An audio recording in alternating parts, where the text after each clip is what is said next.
श्री गणेशाय नमः. ग्रंथ परिचय. लेखक डॉक्टर रामचंद्र प्रल्हाद पारनेरकर PhD. संग्राहक कैलासवासी ल.का. तथा दादासाहेब देशपांडे. प्रकाशन विमल प्रकाशन पुणे. प्रकरण 13वे. एकाक्षदृष्टी. पान क्रमांक 43. आपणास नेहमीच्या स्वरूपात ईश्वर दिसतो, पण हा अनुभव अगदी नित्याचा असल्यामुळे आपणास देवाच्या अस्तित्वाची जाणीव होत नाही. एखाद्या वेळी ईश्वर विशेष रूपात दिसला तर त्याच्या अस्तित्वाची खूण पडते. उदाहरणार्थ, आईचे प्रेम अवर्णनीय असते, पण ते नेहमीचे असल्यामुळे त्या प्रेमाची आपणास तितकीशी जाणीव असत नाही. एखाद्या दिवशी आपण काकी अगर मामीकडे गेलो तर आपल्या काकीचे वा मावशीचे प्रेम आपल्या आईच्या प्रेमापेक्षा अधिक आहे असे वाटते. पण वस्तुतः तसे नसून आईचेच प्रेम अधिक असते. त्याचप्रमाणे नित्याचे असल्याने आपणास रोजच्या व्यवहारात परमेश्वराचे अस्तित्व जाणवत नाही. जी वस्तू आपणाजवळ नित्य असते तिचे महत्व आपणास समजून येत नाही. जी वस्तू नाही ती बद्दल मात्र आपणास दुःखही होतो. वास्तविक पाहता दोन्ही सारखी ईश्वराचीच रूपे आहेत. श्रीमंत मनुष्यास संपत्तीचे विशेष काही वाटत नाही.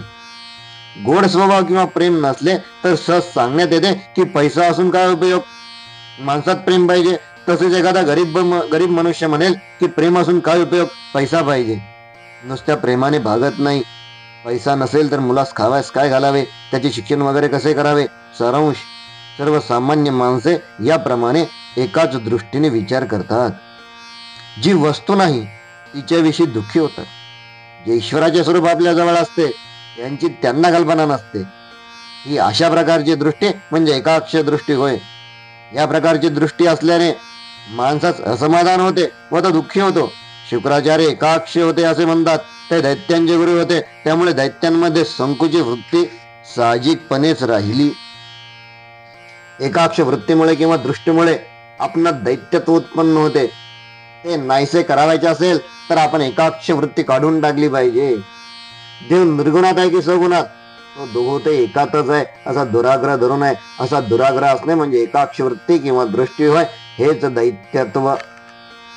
अर्थात आपण देव सगुणातही आहे आणि निर्गुणातही आहे असे धरून चालले पाहिजे, म्हणजे आपली दृष्टी व्यापक होईल.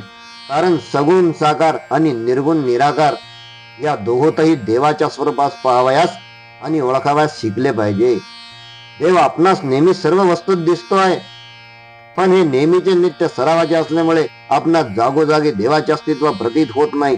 जेव्हा एखाद्या वेळी एखाद्या ठिकाणी देवाचे अस्तित्व पटण्यासारखे विशेषत्वाने प्रकट होते तेव्हा तेथे आपण त्या साक्षात्कार म्हणतो.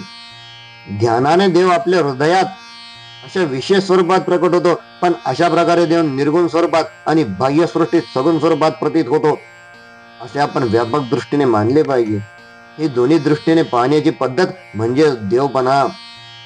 आपण म्हणतो देवांना दोन डोळे आहेत, म्हणजे त्यांच्यात एकाक्ष वृत्ती नाही. देवांच्या गुरूंना आपण बृहस्पती म्हणतो. या प्रकारे पाहता आपणास बृहस्पती व शुक्राचार्य यांच्यातील फरक कळून येतो.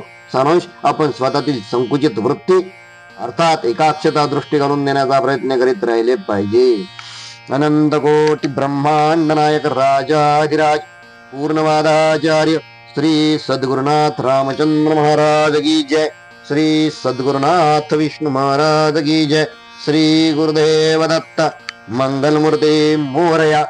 पूर्णवाद की जय. जय पूर्णवाद. जय शिवराम.